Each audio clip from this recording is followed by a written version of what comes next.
Greetings, ladies and gentlemen. Welcome to yet another edition of our story. My name is Omulangira Kalema, and tonight we are humbled to be having Dr. Kojo Ablode. Dr. Kojo Ablode is a development expert, and when it comes to issues of development, issues of unity, issues of Africanism, he is the right person. And tonight we are going to talk more about African unity. What does it mean to get united? Can it be possible? Ever since it was declared by our leaders in Ethiopia, in Addis Ababa, Ethiopia, has it ever been achieved? If not so, what can we do to achieve unity as Africa? Welcome to the show, Doctor. Thank you very much. Good to be here again. Yeah, sure. First of all, we're talking about Africa. We're talking about a united Africa. What does it take to have a united Africa?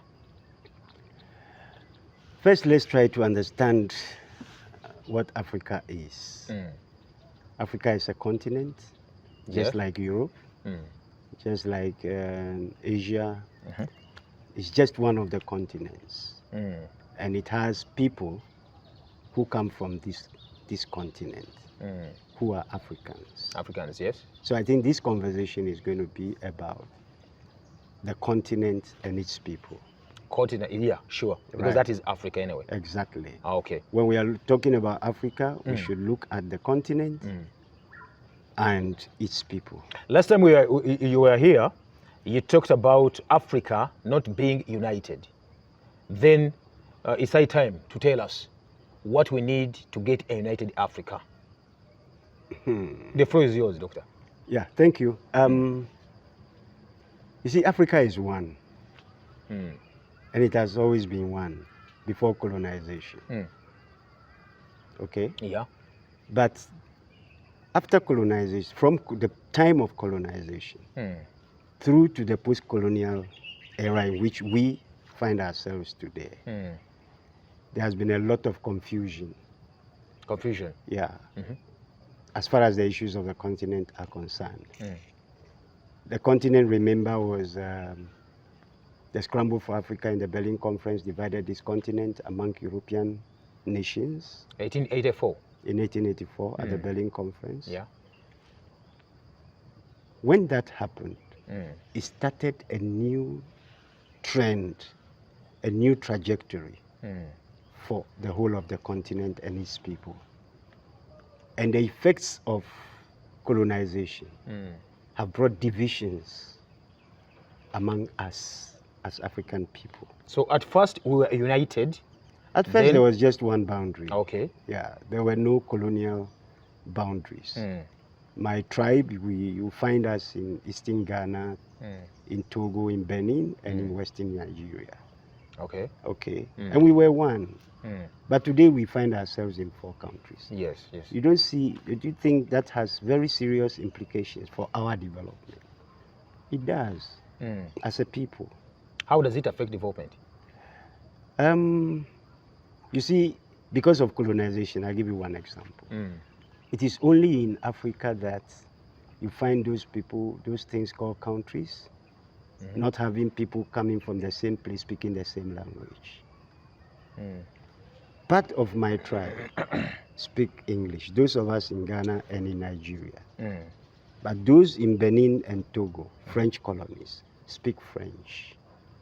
Yet you're one people. We speak the same language. We eat the same food, same culture, same. I'm from the Ewe tribe. And we speak the same language. We eat the same food, same music, same drumming. Our culture is the same.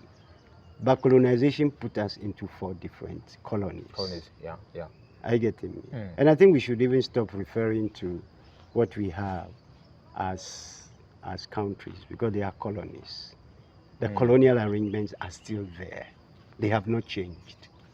So what name would you like to replace it with? Colonies. They are colonies. Instead of saying Uganda as is country, a colony. We say Uganda as a colony. Yeah. That makes more sense. Okay. That makes more sense. We are colonies. The colonial arrangements have not left us. Now, bringing all that into the issues of our development. We cannot develop if we remain in these colonies. It will not work. So There first is no way you get out of Africa- the colonies. How are we going to do that? No, because of the understanding of the Kwame Nkrumah's knowing the implications of maintaining these colonial arrangements, they Yeah. decided to put up the Organization of African Unity in 1963. Yes. And the purpose was to deal with issues of colonization and all the colonial arrangements. And their main role was to unite the continent. But ever since that time, But ever since that time, today we have an African Union which has an Agenda 63, 100 years from 1963 to 2063, to bring this continent together. And it doesn't make sense. Is that too long for you? Because this is a continent which is big. No, what are they supposed to do? To unite the continent. If you look at their mandate, the first statement is to defend the sovereignty of Africa. What is sovereignty, by the way?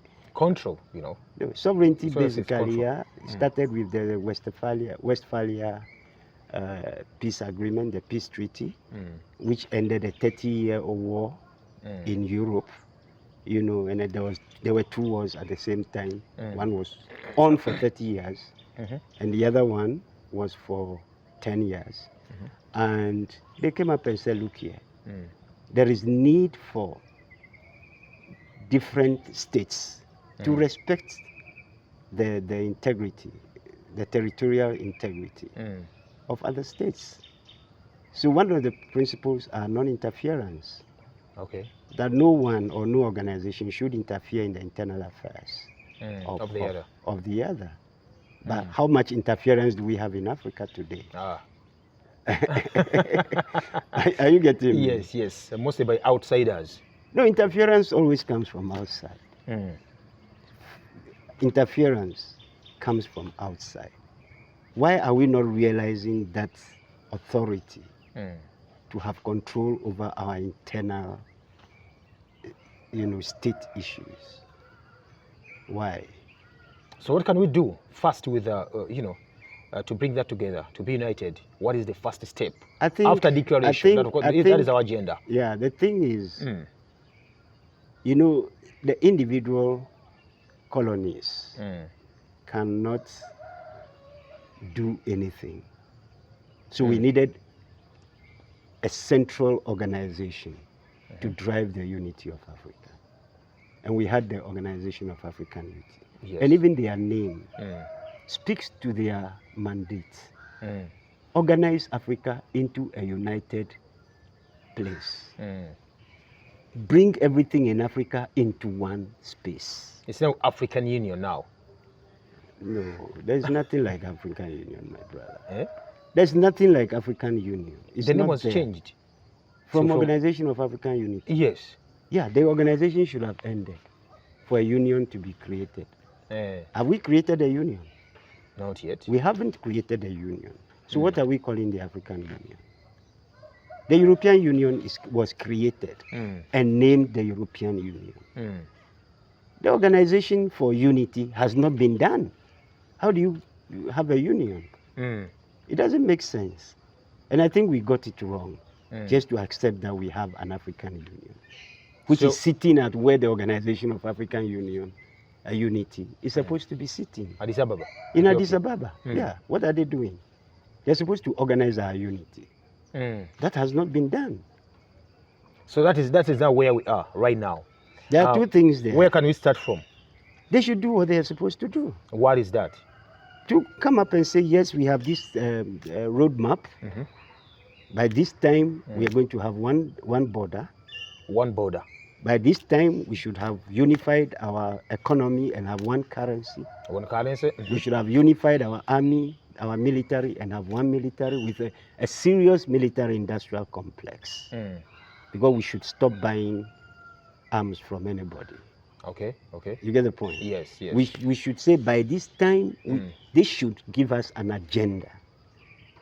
An agenda. Yeah, a roadmap to unifying our systems. Now let's start with... We need to have one passport. Yes, let's start with banning the boundaries, Let's say, for example, you said Uganda as a colony, it borders Kenya, borders Tanzania. So you say those boundaries should be removed at first. The boundaries are not there. You go to Busia and see whether you see any line there. Administratively, they are there. Yeah, they are just in our minds. So we can do a lot of things without considering, letting the boundaries influence our choices. Okay. Are you getting the point? I get you now. We are free. So what do we need? What do you need to do that? Just to forego the boundaries? For me, I think that for administrative purposes, we just need to modernize what we have and make sure that it doesn't work against us. The boundary should not stop goods and services from moving from one point to another. Oh. Why do I need a visa to move from one, state? I still call them colonies until we get united, then we can change that and rename them actually. Because the names that were given to these colonies themselves have a question mark. Okay, we shall come to that. But what we need to do basically is to make sure that we have an integration plan from the African Union to say in the next 5 years, this is how we are going to move to get this continent united. Without borders. The whole continent has failed to unite. The diaspora has created a state. What do you mean? The International African Diaspora State, something like that. Where is I was it reading based? about it. Where is it based? I think the Prime Minister lives in the U.S. Do you already have a Prime Minister? Yeah, it's a state. So they have a state within a state? They have a state within a state? On Earth. On Earth? Yeah. No, but United States, okay, there is United States already. Now they've This is the state of the African diaspora. But so all Africans in the diaspora have formed a state. A state? Where they can plan. Whether you are in the UK, you are in Dominican Republic, you are in Cuba, wherever you are as an African, you belong to that state. But those of us in the homeland have failed. So where's their headquarters? I'll have to do a bit more of research. It's just something that popped up in one of my readings, and I found out that the diaspora has created a state. But I'm going to do more research on that and get you more facts. So getting back to the boundaries, the borders. Yeah. Do you mean this is possible? For example, if you have goods in Uganda, you want to cross to Kenya. You have goods in Uganda, you have to cross to Nigeria. So what you're proposing is we even get the taxes. We get rid of the taxes, the checking. Is that what you mean? If you are one, why do you tax yourself? Because you have to develop anyway. You need taxes. Yeah, we don't need taxes to develop Africa, my brother. We are just getting it wrong. We don't need taxes. We have enough resources to create all we have all the resources to create that wealth. That we need individual contributions. The individual contribution should not be the primary aim, should not be the primary focus. The primary focus is that Africans must know that this is the richest continent. The human beings are very intelligent, very smart, very industrious, creative.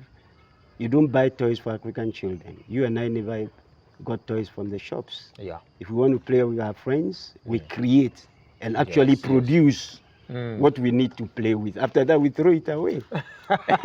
We go to the plantation, get something, then you play. Exactly. The next time we want to play, we choose which game, and we create what we need. African children are not stupid. That is the level of our intelligence. They call it development. What do they call development? The basics of, not even playing with the old stuff. Old stuff, how can you go to the plantation, get something, make $1 and then play with it? How can you play the soil? Who taught you that is what they call development. It's the colonial definition of development. They call it civilization sometimes, but it is business. Business. Yeah, you have to find money to buy that dolly for your girl to play with. For go yours, then but when you and I were playing when we were young, there was no need for money. It is business. Everybody who comes to Africa comes not because of any social development or anything. They come to do business. Business. Are you getting me? Yeah, yeah. They have turned Africa into a market. where they must produce anything and everything. So you talked about the move of boundaries, where there is free movement of goods And services. and services. Yeah. Are you now calling for like a common passport? Africans need one passport. Why should Africans have different passports? You tell me. You are an African. And when we move around, we introduce ourselves with the colonial descriptions. If I ask you where you come from, you tell me you are Ugandan, right? Yeah. But I tell everybody I'm an African because I am an African before Uganda was created. And if all Africans know that and start referring to ourselves as Africans. We are Africans. Yeah, that would be a very big... yourself by tribe, by what? No, not tribe, not anything, because that's where you come from. So you are an African. You are nothing else but an African. So what does it take to whoever you meet, wherever you introduce yourself, and people want to know where you come from, maybe they are colorblind, because once you see an African, you don't need to ask where they come from. But if they make a mistake and ask you where you come from, emphatically say you are an African, because that is what you are. What does it take to have a common passport? The African Union's responsibility. Yes, I know that, but what does it take? I said in the beginning, they give us a roadmap, an agenda, and engage, you know, with technical people like us to support their work and guide them and help them. Are you getting the point? Yeah. They need to have a clear roadmap to say, okay, which one is the priority? And we say our priority is to create the African state. Are you getting the point? Yes. Because without that, and establish our sovereignty, avoid any form of interference from the UN, from the IMF, from the World Bank, from anybody, and focus on our continent and the resources that we have, and begin to develop the human capacity to transform these resources into wealth. That is our that should be our development trajectory. Because anything you do with external influence or interference or interventions takes away your sovereignty. And without sovereignty, you're not a state. You don't have that authority to control, to manage the integrity of your state. You're not sovereign. So you have a common border, common boundary. You've removed all the other boundaries. You've gotten one passport, a common passport. Now you need money to do business because you're transacting anyway. Yeah. So we shall do business with that is calling for a common currency. Yeah, exactly. How can that be achieved? It's just like I said before. All these things, once you put them in a program with a clear way forward, step by step, according to a time frame, the time comes you get it done. You just say from today onwards, Africa has one boundary. That is declaration. Then we wait, declaration. Then we wait for the time for one passport. We say, since we are one country, one state, we need one passport, one immigration system. And they must be on the borders, on the oceans and... On the oceans? Yeah, of going course. Outside, going outside. And the airports, when they see people who don't look like us, they ask them what they are coming to do from here. Are you getting my point? Yes. Now, but for you and I to move within the continent, we don't need any permission from anyone. I'm looking at the issue of currency as something which is a little bit disturbing. How? Because right now, of course, there is business being done. Yeah. And every colony, African colony, has its own currency. Yeah. So are you going to say from today onwards, we've banned your currency and let's use this common? All currencies. And we create one currency. ECOWAS has been trying to establish the ECO. The ECO? Yeah, because they don't... West Africa? Yeah, because they have lost their sovereignty. It has not happened. All of us in West Africa are supposed to use one currency. The ECO. Which is named the ECO. But why is it not coming up? Because of external interference. Are you getting me? Just because of external interference. What does that external interference mean to us? It means we have lost our sovereignty. How did they create that ECO? No, it's just a matter of the central bank sitting together and say, yes, we need a common currency, and this will be its form. It should be called this, and this will be its basic value. Are you getting the point? Yes, yes. Now we are all going to cede our currencies for the eco. But just to print the eco and implement, the World Bank doesn't want to see that. So how are you going to back our money with? We have enough gold to back our currency with. If Africa chooses to have one currency, we have enough gold in Africa to back our currency. And I can assure you that the African currency will be the strongest. Because the British pound is backed by gold from Africa. Britain doesn't have a gold mine. Are you getting the point? Yes. The whole of Europe, the euro, whatever is backing the euro is from here. And we still have more than enough to back our currency. Then we can build a strong economy.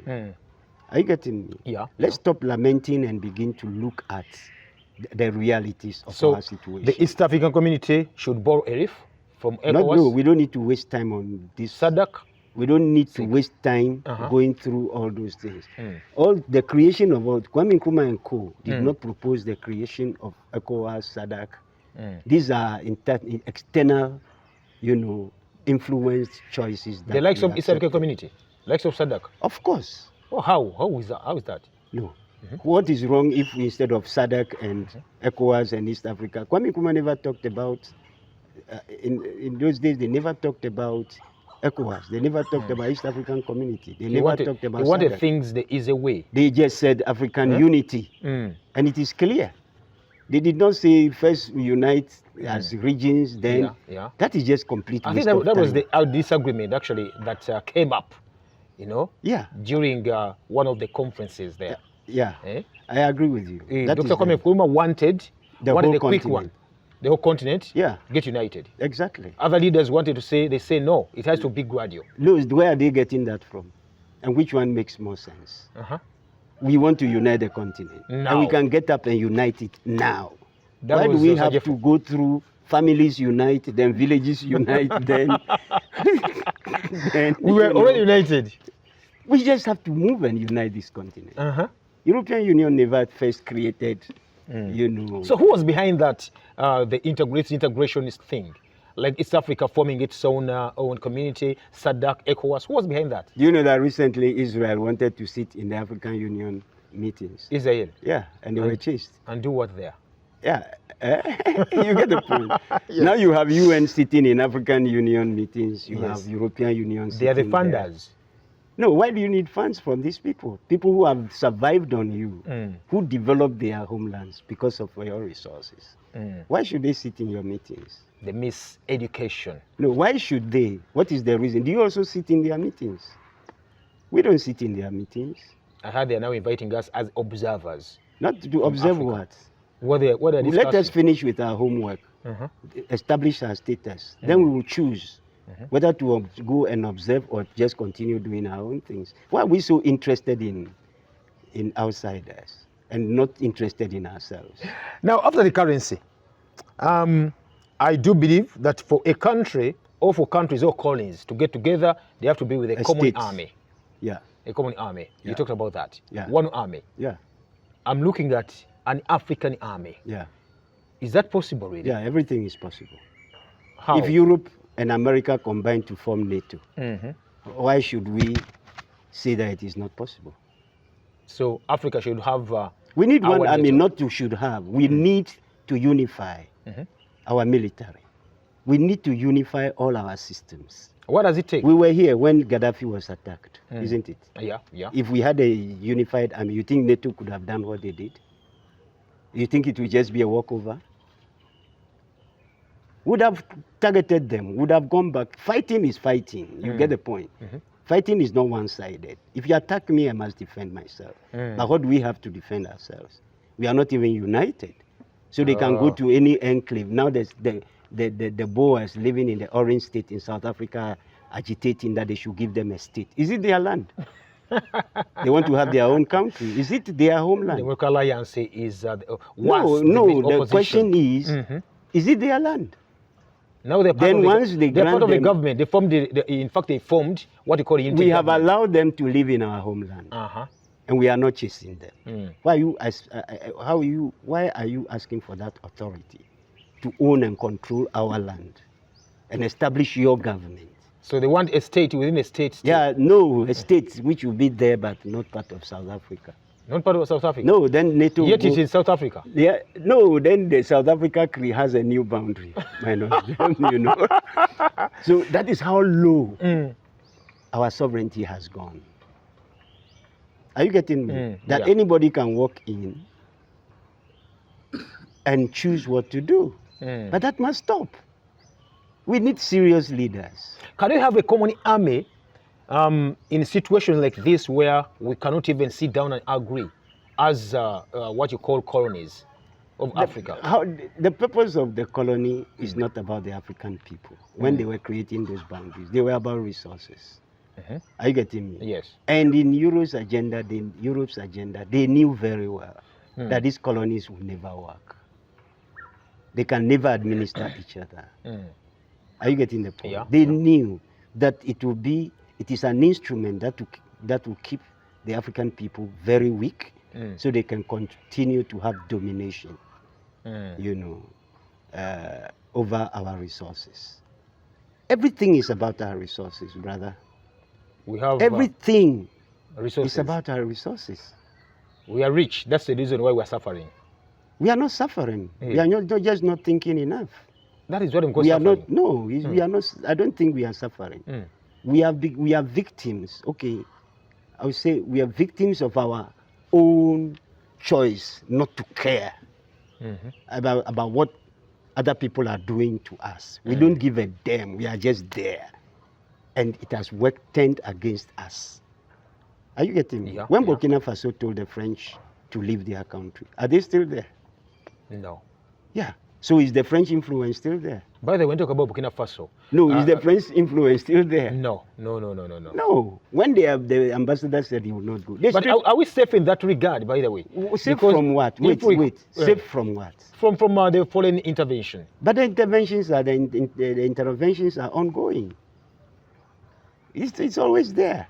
So the leadership of Burkina Faso, should they worry? They are not worried. They just know the truth. Because what happened to the straight man? The upright man. Who is the upright man? The upright man. Who is the upright Who was the leader of Burkina Faso? The one they kicked out. Yes. Before after independence we had Thomas Sankara. Thomas Sankara came in at a certain point. Yes. Yeah. But it was also the spirit. This is the spirit of Thomas Sankara. You know. That's why I'm saying that is the leadership of Burkina Faso worried. The things that they did to Kwame Nkrumah and Co in those days, they cannot do them today. Sure. Yeah, they can. You look at what is happening in Kenya. Yeah. Those times are gone. Most Africans are beginning to ask questions. Why? Are you getting me? Most Africans, especially the young generation, are asking questions. Why? And all Africans must begin to ask why. Do we have so much resources, yet we are not seeing any development? Why is it that we are sending our children to school and they come out and they can't do anything with the knowledge they have? Why is it that we are not thinking about our resources in any conversation? We don't discuss what we have anywhere. Why? Why don't we have our own African media, which will also project our perceptions? Afrocentric. An African thing. Our own TV, our own, media, complete media setup. Why don't we have it? Why? Why are we all running after CNN and Al Jazeera and BBC? Why can't we? What does it take the African Union to set up an African television station? Anyway, by the way, the way they are now, the way they think, the kind of conversations they have, and the things they do, even if they create that TV station or that media, it will just be projecting their masters' commands. It will be controlled still. Yeah. Because we're not yet independent. We should, you see, for you to have to have your sovereignty in place, there should be, the first principle is that there should be no external influence from any state or any organization. Influence, international relations are there. Okay, we shall relate to other nations. But first we must stand on our own feet to be able to relate with anybody. Okay. But we have lost our limbs. We are crushed. We are not standing bold and firm to speak to the UN. You go to the UN General Assembly. When the American president is speaking, everybody is present. The place is full to capacity. Full to capacity. Yeah. When an African president is speaking, the place is empty. What does that mean to us? Nobody wants to listen what we're No, saying. why should it be like that? Why are we not reasoning these things? Are you getting me? Yeah, yeah. And then you go back.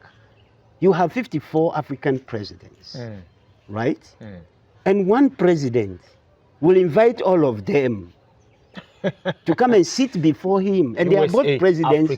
They are both presidents of sovereign states. Russia-Africa Summit. US-Africa Summit. Yes. Italy. Italian Prime Minister calling all African presidents to come and sit before her. I think there's something wrong with our leadership. It is sad.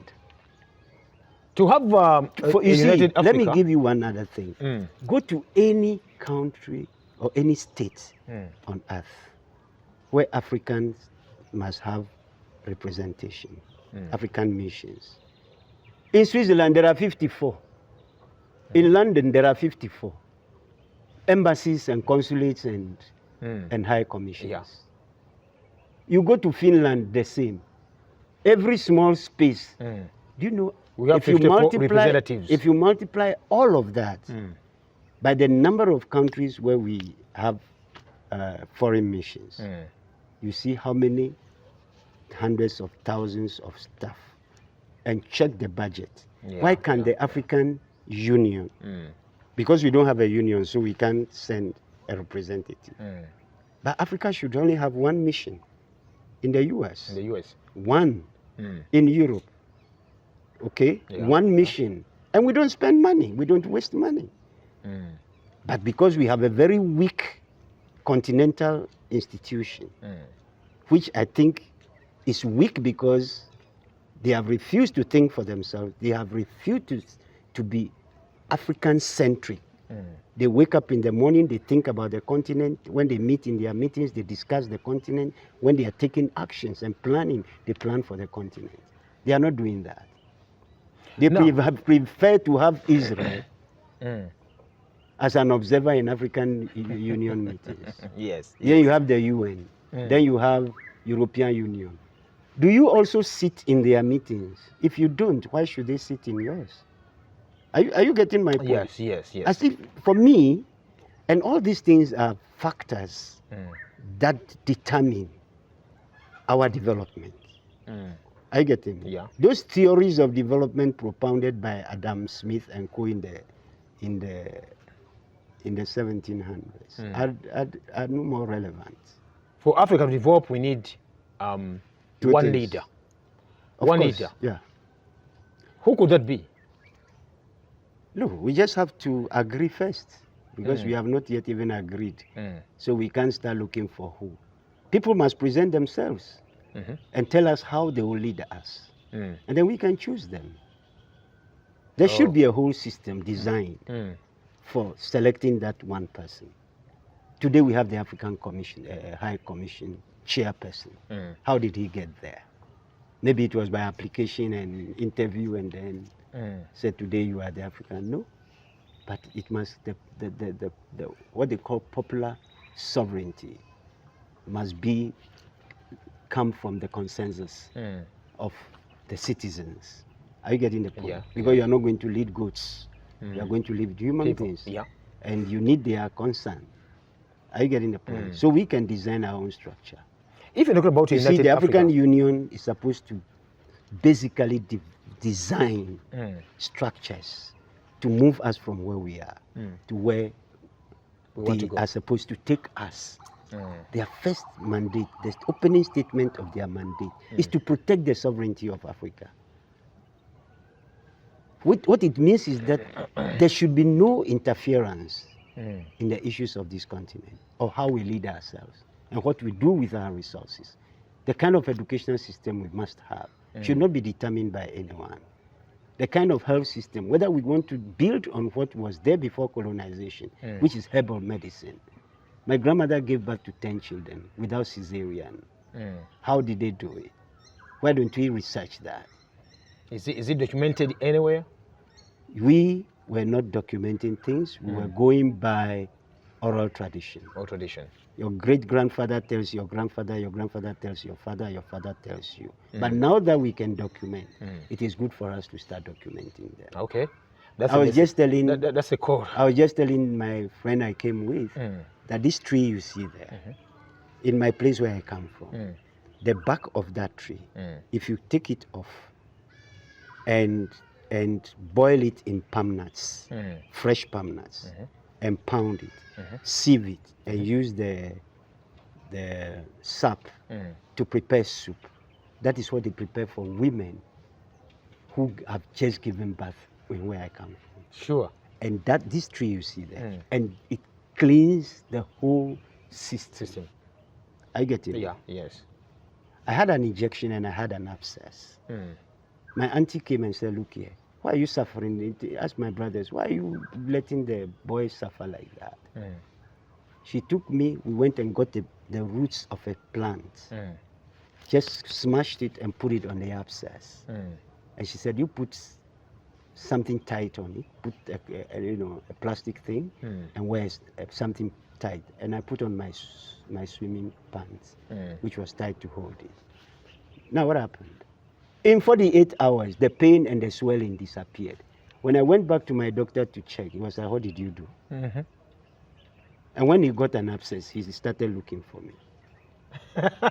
So why should we throw all that away? Yes, yes. Our indigenous knowledge. Oh, yeah, yes. Why are we not interested in our indigenous knowledge? Why are we not interested in our indigenous ways of doing things? Now that brings me to another point. Before that, I asked somebody in a meeting a few days ago, why would you spray the food you are going to eat with chemicals, which have clear instructions that you must cover your nose, why spray? Cover your mouth, wear glasses, yes, even wear hand gloves, and spray your food that you're going to eat with chemicals, genetically modified organisms. Are you getting the point? Yeah. You are putting poison on the food you are going to eat, and you don't think about it. And we have ministries of agriculture that are promoting that because Monsanto says so. That is the interference I'm talking about. And we've gone an extra mile, by the way. Let me inform you about this. People nowadays, when they harvest tomatoes, they're ripe already, so they get some chemicals, they spray. It is whitish in color. Yeah. They spray on the tomatoes. Yeah, so it comes with some kind of powder. Yeah, such that they don't go bad. Yeah. They can last for like 2 weeks, you know. Yeah. But it's a perishable. Yeah. So you're spraying a perishable so that it cannot not to perish, you know. With poison. That is how far we've gone. No, with poison. And my grandmother used to preserve tomatoes. All she would do is to put ash, the normal ash, down, and turn the plugged part of the tomatoes upside, bury that part where you plug it from, bury it in the ash, and they stay for more than 2 weeks. What? Yeah. So such information, such knowledge is nowhere now to No, because we have gone to school. If I did not grow up with my grandmother, how would I know? It brings me to the issue of education, because when we want to be united, for example, we're taking Africa, now we are united. Africa as one body, one entity. One state. One state. Yeah. Now we have our education. Which type of education are we going to have in this regard? What is the essence of education? Of course. Why should we have education? Because we don't have any reason for having education, then we shouldn't have education. No, we have a reason to. Yeah, what is the reason for having education? To have more knowledge. Not more knowledge. To acquire. have knowledge, to acquire knowledge. Yes. Right? And I always told you that knowledge is a factor of production. Yeah. Are you getting the point? Actually, it's the main. You told me it's the main. It's the only factor of production. Only factor of production, actually. yes. Yeah. Because everything you see on this earth comes from people's thoughts, people's minds. Just because they know. This camera we see working today, somebody sat down, thought about it, learnt about the principles, and made it, and it's working. Sure. That is knowledge.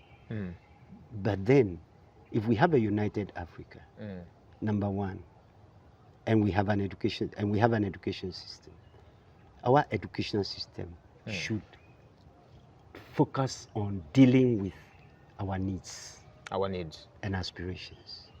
As we should not Africans. learn anything that has nothing to do with our needs and our aspirations. Our needs, number one, we need to know that Africa is not poor. And it must be taught in our African educational system. That Africa is rich. Wealthy. Africa has so much, too much of everything. In terms of resources, human beings, and the environment. We need to know that. Yeah. And if we don't teach it in our schools, nobody will know. We need to know about colonization.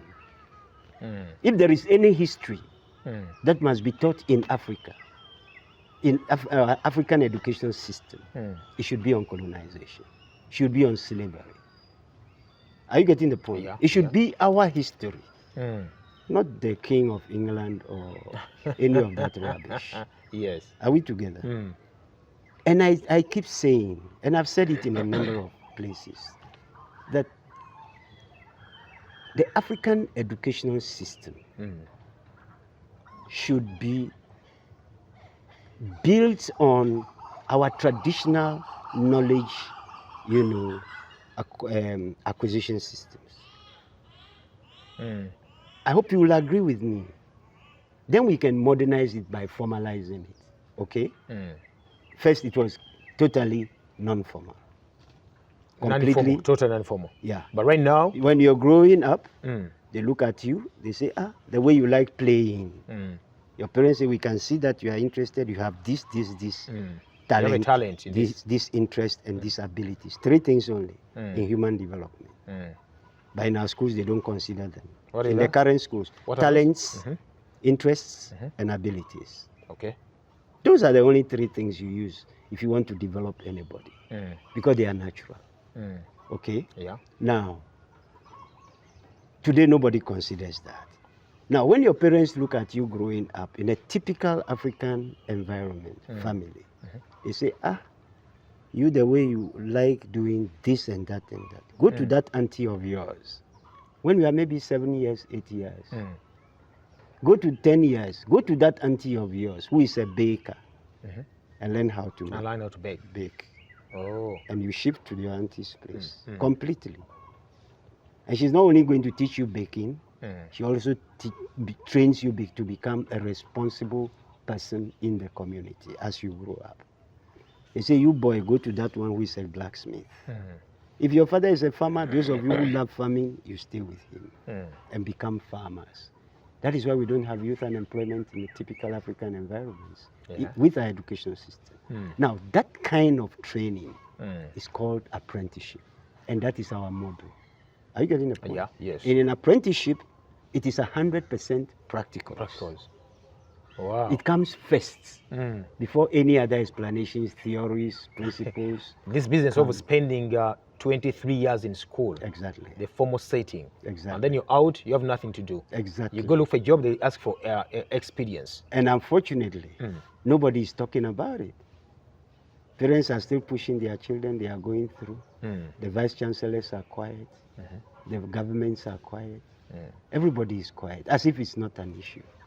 If these Kenyan people, the young people in Kenya, had employable skills, Yes, yes. they have knowledge that has value, they won't have time to go in the streets. Are you getting the point? Yeah, yeah. Most of them are there because they don't have what to do. I saw, And they must give their and I time had to- people with degrees, masters, Yeah, PhDs. exactly. They're on the streets looking for jobs. Yeah, yeah. Why should it be like that? Africa doesn't do that. Mm. But it is designed. Are you getting me? Yeah. Because we are listening to other people. Mm. We have interference coming from outside. Our sovereignty is not there. The biggest challenge we have is that we are not sovereign. So if our governments, for example, do not ban such type of education, the European type of education, what can a parent do who's seated at home watching right now? Look here. For me, if you ask me, I'll bluntly tell you that the education systems we have in Africa have failed us. Yes. Now, if they have failed us, why are we not talking about it? Why are parents not raising their voices to say we are paying so much money, but my first son has come out of university and is in the streets? Where can I start Then from? the second one is also going. I'm looking for money to push the third one. Please, Mr. Vice Chancellor, can you tell me exactly what you are teaching my children or our children? And they cannot use that knowledge to do create jobs. anything by themselves. I was having a conversation with somebody and I said, okay, we're looking at youth unemployment. Where is employment? Employment is either in government, which is limited. Yeah. You can't employ all the graduates. Then we have employment in the Private sector. Yeah, and in the public sector is government. That's good. Yeah. Then we have the private sector. Then we have the private sector. Now, the private sector has to do with mining, construction, agriculture, industry, all of that. Yes. Where do we have more opportunities for job creation or employment? The private sector.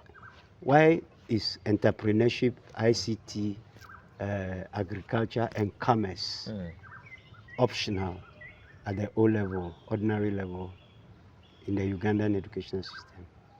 I don't know. That is a setup. No. The sciences and the technology and other things are needed mostly in the public sector for policy and to drive things. But real production is in the private sector. Yes. So why are we not teaching more of and the private sector is 10 times, 100 times larger than the public sector. It's larger by far than the public sector. Yes. Why are we not designing our education system to teach more about the opportunities for job creation, not job seeking, in the private sector? Private sector. Why not? Wow. Wow.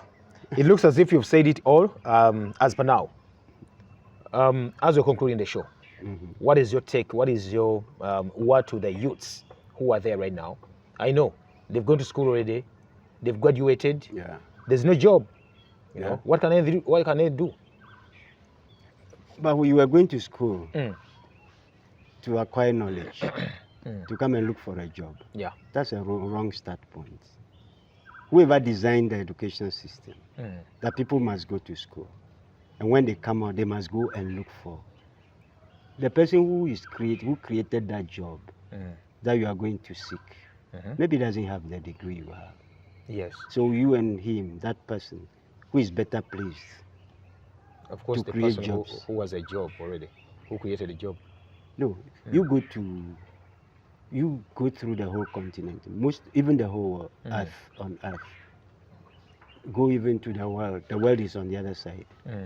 You go to the world.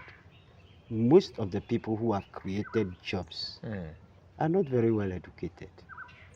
The school dropouts, Yeah. university You know dropout. that. You know that. Yes. So it means that going to school is not a guarantee that you can create a job. And they don't train you actually to create a job. So what can they do at this type of? We just need to agree. Number one, agree first. Let's get our sovereignty back in place. And I encourage young African people, African leaders, parliamentarians, to go and read a page on sovereignty. Wow. Even you, go and read a page Because the only challenge we have as Africa is our sovereignty. It's compromised. We don't have it because we have so much interference. NGOs, World Bank, IMF, everybody's just gallivanting around here saying what they want. We don't need that.